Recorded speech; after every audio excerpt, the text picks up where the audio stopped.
Okay, now we've got Carl Jung. Okay, his Jupiter is retrograde his whole life. It retrogrades, but it goes 20 degrees, maybe, yeah, about 15, 17 degrees. But in that time period, it's going to make it's going to change sign, it's going to make 3 aspects. What are the aspects? As it goes from Libra into Scorpio, his sun is square Neptune. It's going to hit the ascendant, it's going to hit the Neptune, it's going to hit the sun, and it's going to hit his ascendant. It's going to hit his ascendant, square his ascendant, then the sun, then Neptune, or the Neptune sun. These are all going to be piled up. 1917, his Jupiter went into Scorpio, went from the Venus. By the time he's married, he's set up well. He's been part of it and let go of. It's still in the 8th house of trust and relationships, but he let go of his relationship with Freud. He didn't let go of it, where Freud ended it. And then it moved on, but then had the squares to the ascendant, square to the sun, and square to Neptune, all through the 20s and 30s. Okay, so he's working, he's writing his books and doing his writing and things, but there's a lot of confusion coming, trying to understand what was understandable, what was not. So there's a funny thing with Jung, because he has a sun conjunct Neptune. He broke through and saw things in a different way than most people did. He just picked up things that was able to explain them. Maybe that's partly the Taurus moon in the 3rd house, but just his sun in the 7th house. He was a great counselor, but he had the Neptune there, so he could see things he didn't always live up to them. In the end, he wanted to be more in a tower and be more isolated in his life. So his Jupiter goes in and crosses his Neptune sun, his understanding about what's guilty, what's not, what's a vision, what's not. And even the fights before this with Freud of saying you're going too religiously, it's breaking away from the foundations of psychotherapy or whatever. But he went into his more mystical side of things in this time. And whatever you call it, alchemy or whatever, searching for it. Eventually, by 34, it had moved from the 8th house of psychology into the 9th house, which would be perhaps the more alchemical philosophy building up. But as it built up, as he got more accepted towards the end, he built his tower, he wanted to live in a tower, and he wanted to be more isolated in his own tower. But that's the Aquarius rising with Saturn in the 1st house. His Saturn moves, he's born in 75, so in 84, 9 years old, his Saturn retrograded back to square his moon. His moon, no, it's Pluto. Square is Pluto. So he had some very big confrontations at blocks around 9 years old that were going on with his father and with his sense of responsibility. And then it retrograded back. It's retrograding, going back before where it was when he was born. So going back into other times, other karmic things coming up. But had the one run in 84 with his dad, he was 9 years old. Maybe they moved. I'm not sure what it was. We had some things talking about the train, being on the train tracks and moving to a city and stuff. Anyways, this is tied into this point, but still, all of Saturn is 1st house. Even doesn't hit anything else after that. That doesn't touch it. It doesn't get back far enough to square the moon. It gets close, but that would be the growing need to wanting to be more distant and more aloof. There's the Saturn side. The Saturn restricts the feelings. The Jupiter is expanding and understanding the Neptune and the Sun, seeing the implications, and there are almost too many implications to hold together. He had a couple of different stories going on. So the Saturn was wanting to be more isolated, more alone in the tower. But it's interesting that his book, that he wrote, his book, 1st house, Aquarius, was about memories, dreams, and reflections, which is his moon in Taurus. Pluto and Neptune is there, but his practical memories of things that went on.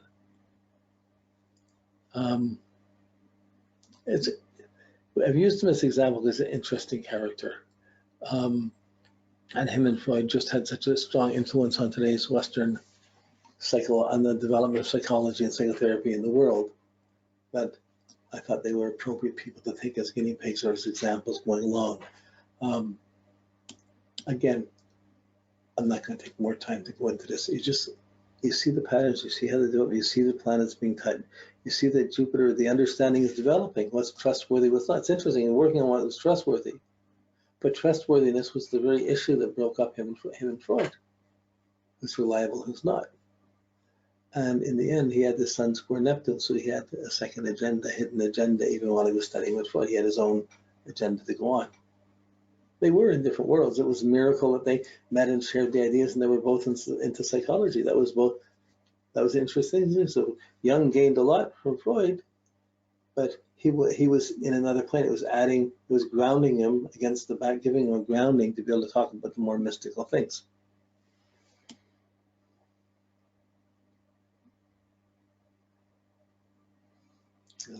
So here's a closer look at what the dates on Carl Jung's chart. Again, I'm not going to take more. We've got one more to go. Sigmund Freud.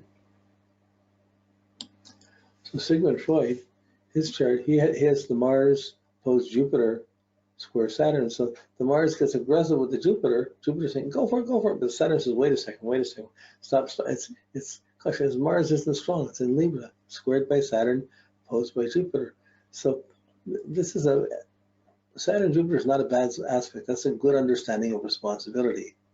And the Mars fighting with it, what fits in, what doesn't. He didn't have he had Neptune square the moon. So Young had Neptune square the sun, Freud had Neptune square the moon. So and there's big age difference. But one was with the home, more with the home, but still went to 8th house. He's still strong 7th, both sun in the 7th house, strong 8th house. His Saturn's in the 8th house, Jupiter's in the 5th house. So you see about his sexual complexes, opposed Jupiter, understanding sexual priorities or projections, rejections. That's in that Jupiter-Mars opposition. It's Jupiter, it starts in Pisces. That's rules Pisces. His understanding is very strong in the 5th house. And then it moves in 58, it moved into Aries, which would give it the understanding of the Mars of the aggression. It would encourage the Martian aggression, but his Mars is in Libra. It would become a little bit more aggressive, but he'd try and do it in his style or his way. But it built up to 1876 when it actually Jupiter opposed his Mars. So by 1876, at that time, Carl Jung's only 1 year old then, but at that point, he had a great understanding between anger, frustration, passion. And then he's only 20 years old. He's only 20 years old there. Finishing school, what's he going to do? This guy wanted adventures, wanted to do things. So when he met Jung, the two of them, when they were lecturing together, they also took tours. They had adventures. They went hunting. They went up to an Arctic expedition.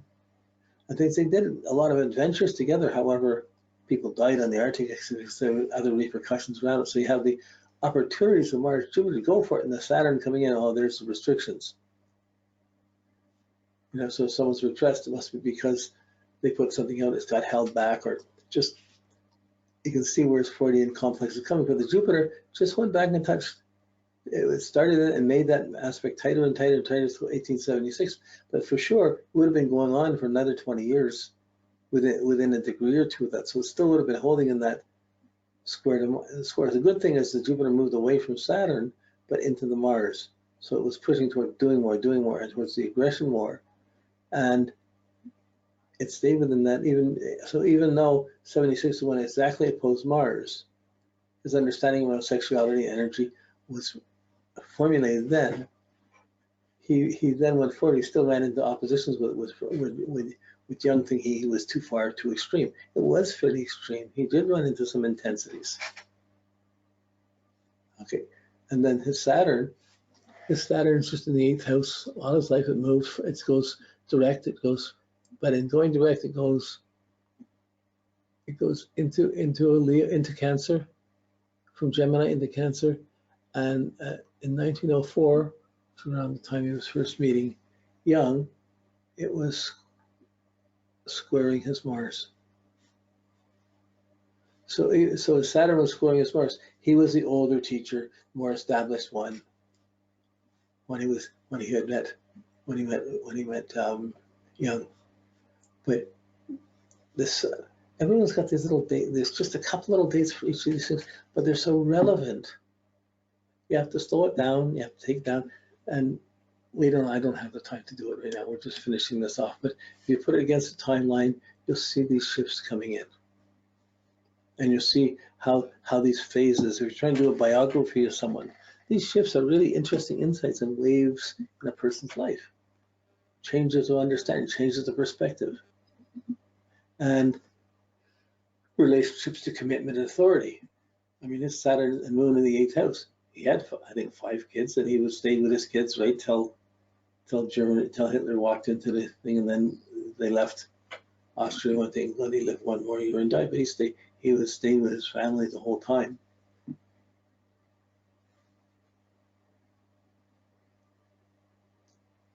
Yep. So okay, this is. I think we're done. Yeah, that's just a close-up of these.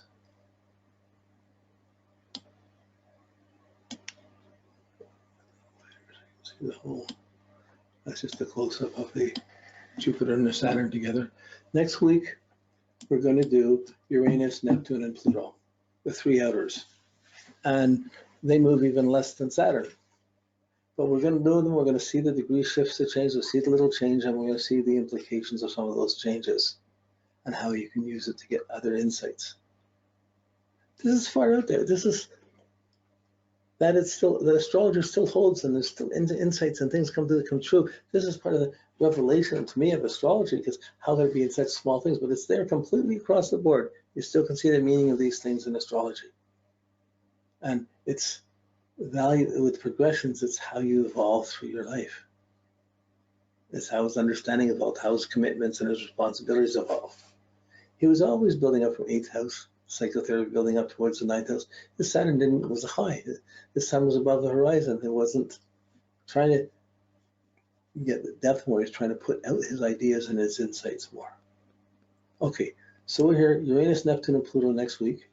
And yeah, then we're going to have the, which way do we do it? We have the angles and the moon to do. I have to think for next week which way we're going to do that. Okay, and yeah, okay. I'll see you next week. Thanks. Bye.